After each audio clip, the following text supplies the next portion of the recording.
Bismillahirrahmanirrahim. Innal hamdalillah nahmaduhu wa nasta'inuhu wa nastaghfiruh. Wa na'udzu billahi min syururi anfusina may yahdihillahu fala mudilla lahu wa may yudlil fala hadiya lahu.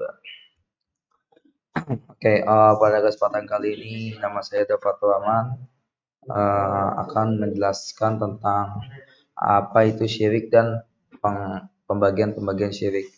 Jadi syirik itu adalah menyekutukan Allah Subhanahu wa taala dan selainnya dalam hal ibadah seperti berdoa, beristighfar, bernazar, sholat, puasa atau mempersembahkan hewan sembelihan kepada berhala maupun selainnya.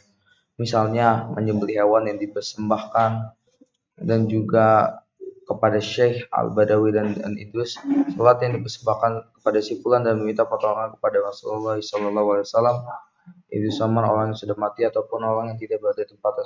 Semua perbuatan itu disebut kesyirikan. Jadi yang dimaksud syirik adalah seperti menyembelih hewan kepada selain Allah, dan juga seperti menyembah berhala menyekutukan Allah.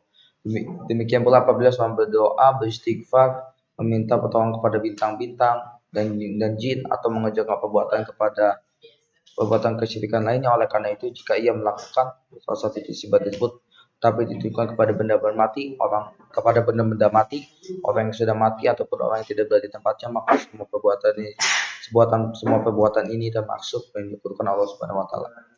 Allah Subhanahu wa taala berfirman, wala asyraku lahabita anhum maka kanu ya'malun. Dan seandainya mereka mempersekutukan Allah, niscaya lenyaplah dari mereka amalan yang telah mereka kerjakan. Surat Al-An'am ayat 8. Dan juga Allah Subhanahu wa taala di dalam surat Az-Zumar 65 dan yang artinya adalah jika kamu mempersekutukan Allah, niscaya akan hapuslah amalmu dan itulah kamu termasuk orang yang merugi. Adapun mengenai wasilah perantara yang disebutkan dalam firman Allah Subhanahu wa taala, ya ayyuhalladzina amanu taqullaha wattaqu ilaihi wasilah. Wahai orang yang beriman, bertakwalah kepada Allah Subhanahu wa taala dan carilah jalan yang mendekatkan diri kepada Allah dan carilah jalan yang mendekatkan diri kepadanya. Quran surah Al-Maidah ayat 35.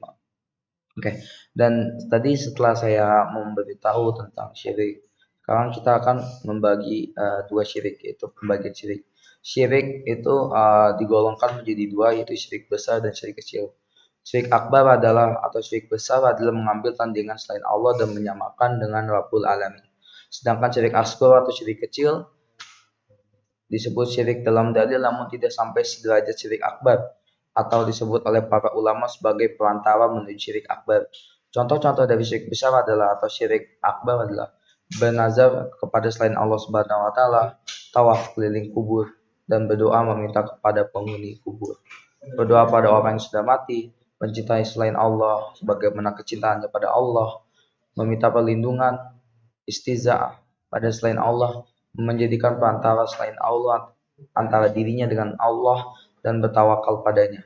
Dan contoh-contoh syirik kecil atau syirik asghar adalah bersumpah dengan selain Allah, mengagung-agungkan makhluk yang tidak sampai derajat ibadah, memakai jimat yang ini dapat mencegah ain atau pandangan hasad, salat menghadap kiblat untuk Allah namun menganggap lebih afdal jika dilakukan di sisi kubur. Jadi perbedaan syirik besar dan syirik kecil adalah perbedaan dan definisi sebagaimana yang telah lewat. Syirik besar membuat pelakunya keluar dari Islam dan kekal di dalam neraka, sedangkan syirik kecil tidak. Syirik besar menghapus seluruh amalan, sedangkan syirik kecil hanya menghapus amalan yang terdapat syirik saja. Syirik besar tidak dimaafkan kecuali dengan taubat, sedangkan syirik kecil berada dalam masyiah Allah atau kehendak Allah. Itu jika dikehendaki Allah bisa mengampuni dan tidak Allah akan menyiksanya. Di sini dan terakhir cara membedakan syirik kecil dan syirik besar dapat dilihat dari dalil yang tegas dan menyebutkan syirik kecil. Misal disebutkan dalam hadis, sesuatu yang aku khawatirkan menimpa kalian adalah syirik kecil. Dalam hadis disebutkan tentang riya atau beramal ingin dicari pujian.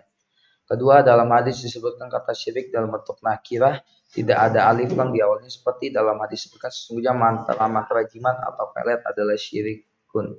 Yang dimaksud di sini adalah syirik kecil. Yang dipahami oleh para sahabat dari dalil bahwa pembuatan itu termasuk syirik kecil. Dalam masalah permasalahan dalil, para sahabat yang lebih paham. Mereka lebih paham Al-Quran dan hadis. Oke, mungkin di sini penjelasan saya tentang syirik besar dan syirik kecil dan definisi syirik. Semoga ilmu yang saya berikan bermanfaat. Nama saya Dafatul Rahman dari kelas 9A, dari kelas 9B. Wassalamualaikum warahmatullahi wabarakatuh.